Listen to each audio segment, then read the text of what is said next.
welcome to today's episode of Tomorrow's Leader, where we dive deep on all things leader related to leading yourself and leading others. I'm John Laurito, your host today, yesterday, tomorrow, and every day. So I remember a story came to mind based on a conversation I had earlier today, which I'll share with you that as well. And I remember this back in college. This goes back a long time ago. My good buddy Kevin Noley and I were rooming together in our freshman year of college. Kevin, if you're out there, many, many great times I remember, and just sometimes I love reliving them. But this was one, I remember a time where Kevin went away on a weekend trip to visit a friend at another college.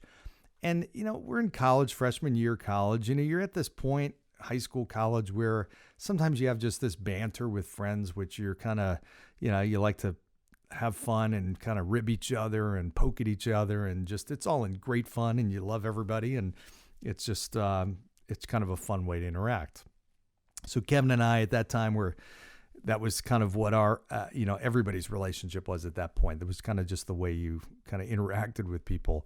But I remember him coming back. He went away on a trip, and I remember him coming back, and he said, you know what?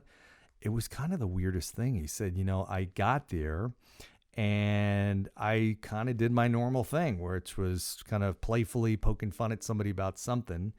And I remember he said, this was a totally new group. I didn't know this group, but they didn't react the way that we do. They actually kind of got their back up a little bit, and they didn't laugh. They actually came in defense of that other person, even though I was just kidding around, and I really truly was. They kind of took it personally, and they immediately came to that person's defense. They kind of made a very clear statement that just wasn't the way they interact. And he said for the rest of the weekend, it was this group of people that just all spoke great about each other. He said they all truly held each other in high regard. They loved each other. They said nothing but positive things. They were supportive of each other. They basically had each other's back no matter what. And it was clear that to be in that group, that's how you interacted. And he said, I clearly felt out of place because I came in with a whole different way of building a relationship. And that's not to Kevin's fault. I did the same thing. We all did the same thing. That was kind of back in, we're in Jersey. That was the Jersey thing. And it just was fun. But I remember, I never forgot that. And I'm like, wow, I just had this vision of this group of people that were all about helping each other and supporting each other and pumping each other up. And instead of tearing each other down, it was giving each other compliments, and it was saying really positive stuff. And I'm like, wow, that is awesome. And they were our age. It wasn't like, they just had a different mentality on what it meant to be part of a group and what they wanted in a group and how they had fun together and how they lived life together.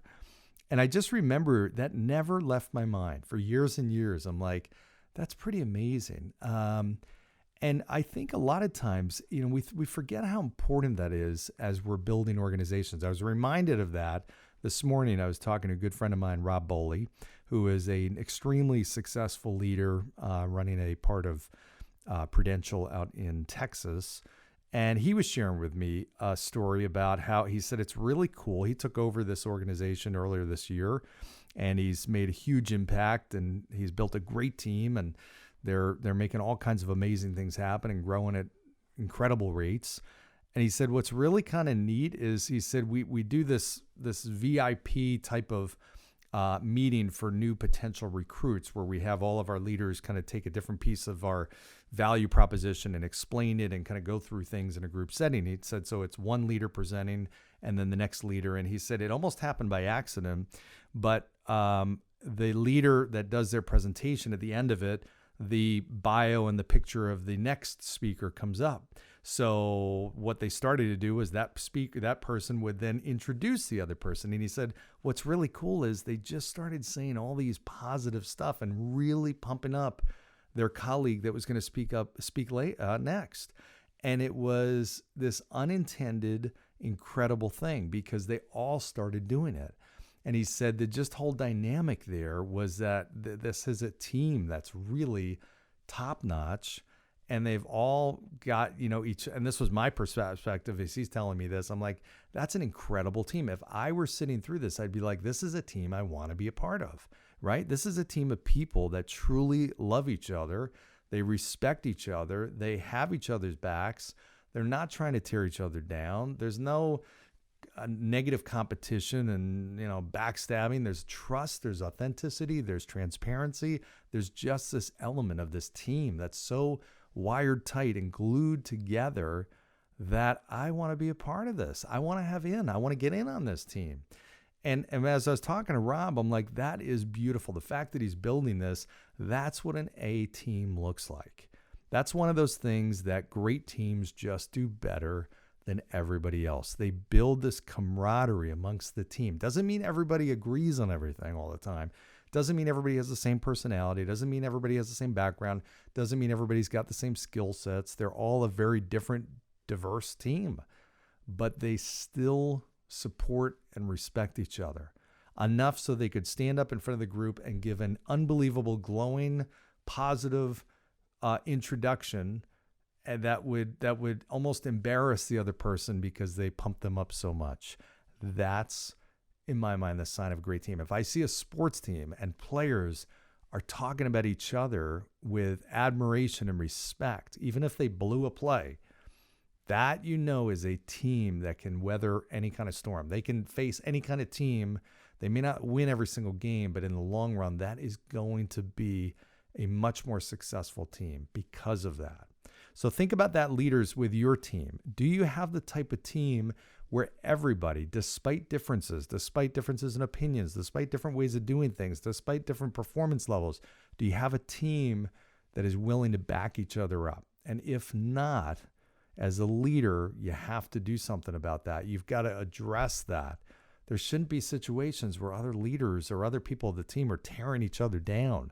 And worse yet, doing it behind each other's backs. That's one of the first signs of a totally dysfunctional team. Okay, it's got to be, again, it doesn't matter if everybody's disagreeing or on a different page. That's okay.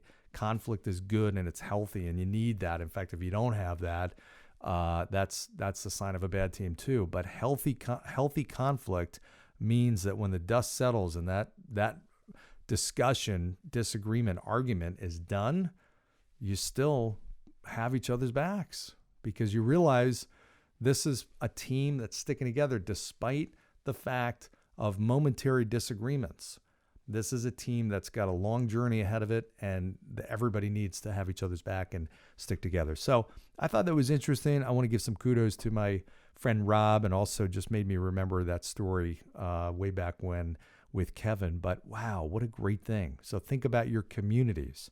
Think about your friend circle. Think about your family. Is everybody talking about each other and saying stuff? I always know if I'm talking to somebody and they're telling me negative stuff about somebody else, I know, especially if they're doing it consistently, I know that they're talking about me. It's not like I'm the only one that they don't talk negatively about. They're just people that are wired that way, where all they can do is pick out the negative stuff of other people and they just talk about it nonstop. I don't know about you, but I feel dirty.